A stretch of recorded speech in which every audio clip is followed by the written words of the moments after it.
hardest. I was inside of my office meditating in the darkness. An uncomfortable pounding was hitting in my chest. When the patient walked in, I was sitting at my desk. As my thought reached this height, the room became bright. Then I stood up and slapped him for turning on the light. Then I told him to be seated as he started to explain how the negative influences had targeted his brain. The ratchetness defeated my ability to fight it. I know that it's atrocious, but somehow I've grown to like it. In 1 minute, I deciphered the symptoms. Shut up and listen. You've been poisoned and conditioned through audio repetition in media, false religions, and visual exhibitions. The medicine to the sickness requires no prescription. I opened up a cabinet, a container was revealed. Then I told him to be still, lay back, and take this pill.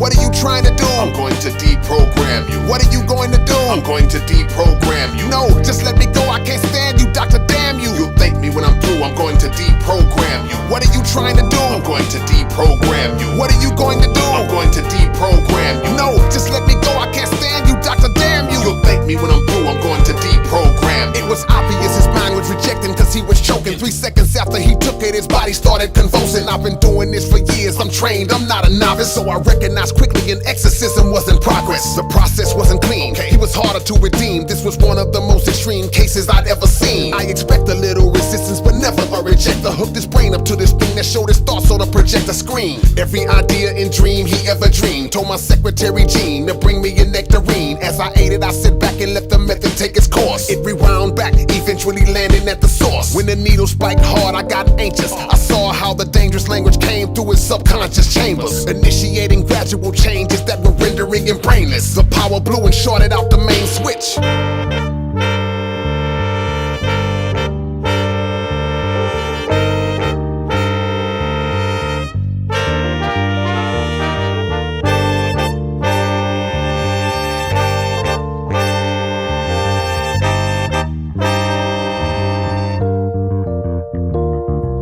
What are you trying to do? I'm going to deprogram you. What are you going to do? I'm going to deprogram you. No, just let me go, I can't stand you, Doctor, damn you. You'll thank me when I'm through, I'm going to deprogram you. What are you trying to do? I'm trying to deprogram you. What are you going to do? I'm going to deprogram you. No, just let me go, I can't stand you, Doctor, damn you. You'll thank me when I'm through, I'm going to deprogram you. My maintenance coordinator powered the generator. Then I placed him in the great situational simulator. Filled his conscience with both beneficial and nonsense. Featured good and evil and monitored his responses. With weaker content, his vessel paraded about. Anything positive, he regurgitated it out. I leaned over the table to scream, don't let it break you. This fake music was specially designed to overtake you. The superficial nature of this garbage I reveal. It's an audio mirage, this stuff is not even real. It's only a spell they sent to keep your true potential in the basement. Demented strategic radio placement. I thought it would get better, but then I saw no chances. He started yelling, turn up, and doing funny dances. He seemed to be getting worse than he was when he came in. I hollered for my intern to come help me restrain him. He would die if I couldn't stop the ignorance from reigning. The clock was ticking down, only 2 minutes remaining. To save him I was racing, but he gave no indication. My track record's impeccable, I've never lost a patient. So failure I never knew. Each second the pressure grew. Came to the conclusion there was only one thing left to do.